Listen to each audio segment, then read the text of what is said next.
Hello. Welcome to Is EYPC Right for You? And thank you for your interest in this program. In this video, we will go over the basics of the Engaging Youth for Positive Change program and some results we have seen over the years.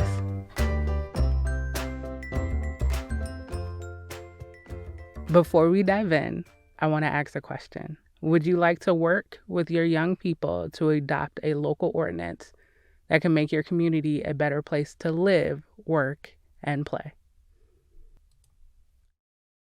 I'm sure you're asking yourself, what is EYPC? EYPC is a hands-on civic engagement program that walks youth through the process of changing local policy.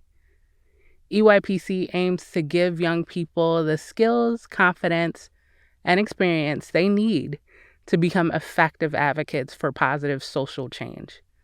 To date, EYPC has been successfully implemented by educators, club advisors, youth group leaders, and others using policy to create healthy communities.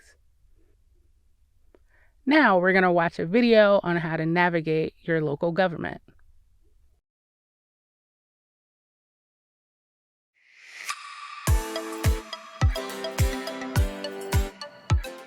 Your local government is all around you, and you have the opportunity as a citizen to make positive change in your community by working together with your local leaders.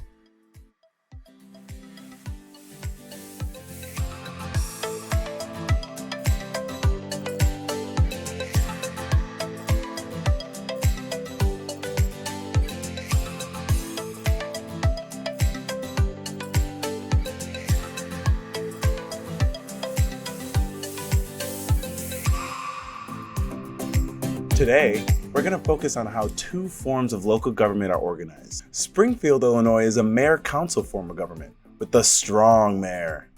Let's hand it off to my friend, Alderman Doris Turner from Springfield, to explain how her government operates.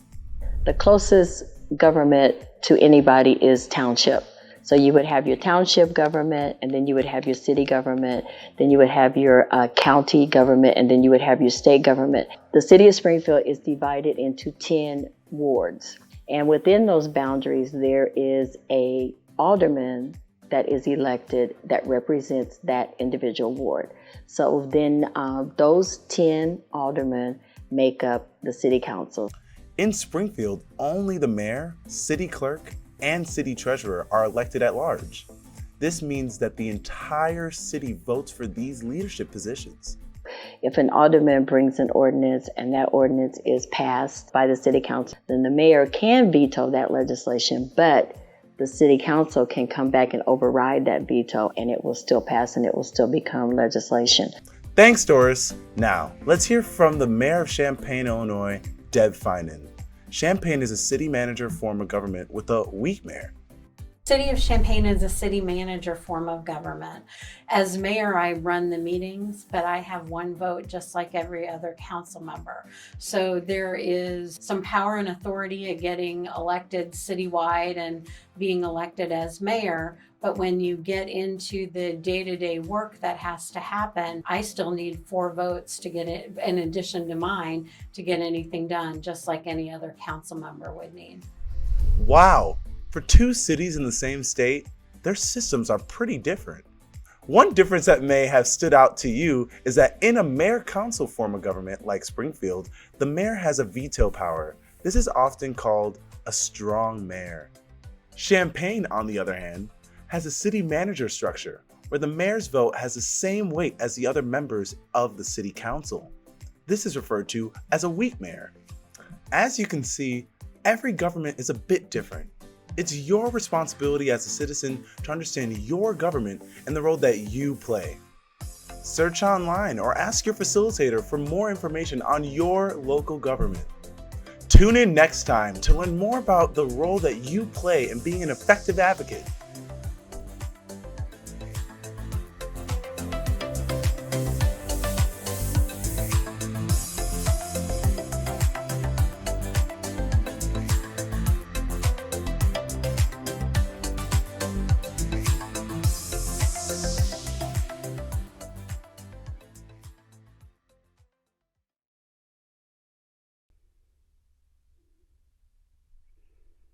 Through civic engagement, some of the goals of EYPC are to empower youth through critical thinking, communication, and teamwork. Youth who participate in EYPC report positive personal effects such as stronger bonds in their community, more confidence in themselves, and relationships with caring adults who value their input. Broadly, EYPC also meets Illinois social science learning standards and civic engagement requirements, which can lead to healthier communities. The EYPC curriculum is broken down into 5 units, 16 lessons that can be done at any frequency, daily, weekly, or monthly. It truly is a flexible curriculum. There are 1 to 3 hands-on activities per lesson that spark interactive group discussions. This curriculum allows youth to gather their own community data for the policy that they choose. The curriculum includes an online facilitator's guide that provides links to electronic documents and policy documents to support your students through the civic process.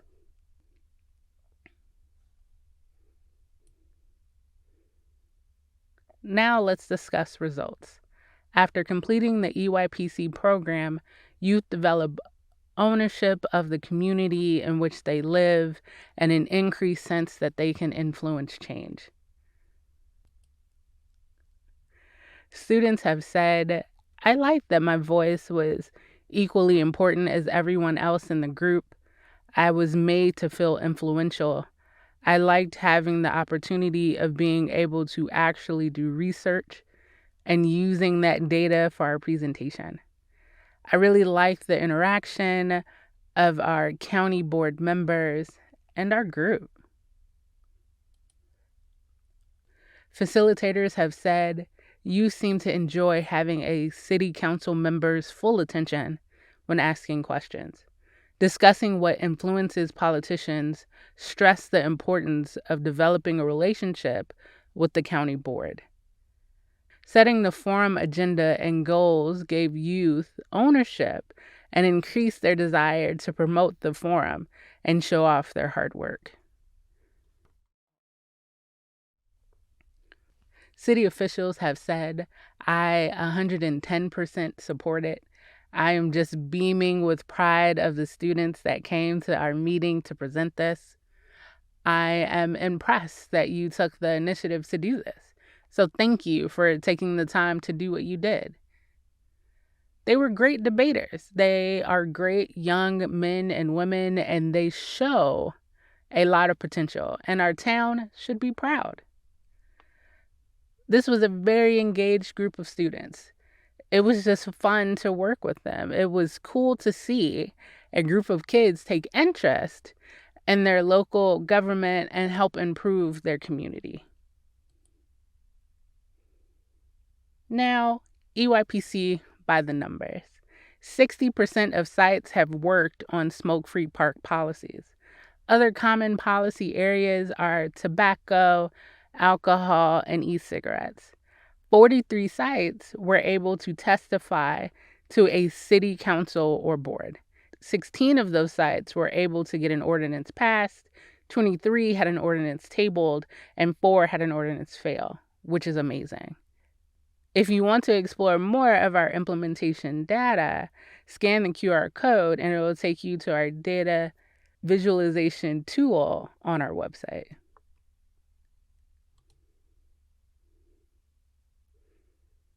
If you are still wondering if EYPC is right for you, just listen to what an EYPC facilitator has to say about the program. It may seem daunting, and it is definitely some work, but it is so worthwhile and rewarding. It truly is a win-win-win for the youth, for the community, and for public health or the policy issue you decide to work on. It is amazing to see the youth transform, become more confident, well-spoken, and educated. You have made it to the end of our video, and I just want to say thank you for participating. We hope to see you again for the next training, which is, are you ready to deliver EYPC?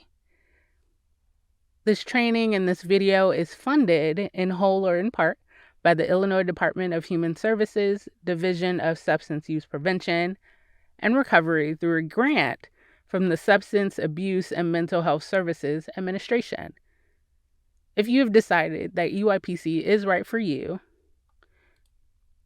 your next steps are to fill out a facilitator training interest form. And you can do that by scanning the QR code at the bottom. We would also like if you sign up for our newsletter, and you can do that by scanning the other QR code to say connected with us. If you have any questions, comments, or concerns, contact Candace. You can email her at cgunby2@illinois.edu or call her at 217-333-1969. And then we would like for you to follow us. You can go to our website. It's at eypc.cprd.illinois.edu. Look us up and subscribe to our YouTube page, which is EYPC CPRD. Follow us on Facebook at Engaging Youth for Positive Change, Instagram at EYPC_CPRD, and follow us on Twitter at EYPC_CPRD. And you can scan the QR code at the bottom. It'll get you all connected to all of those places. Thank you for joining us today and watching our video. Just remember, if you want to get connected and attend our next training, make sure that you fill out that facilitator training form and sign up for our newsletter to stay connected to us. Thanks.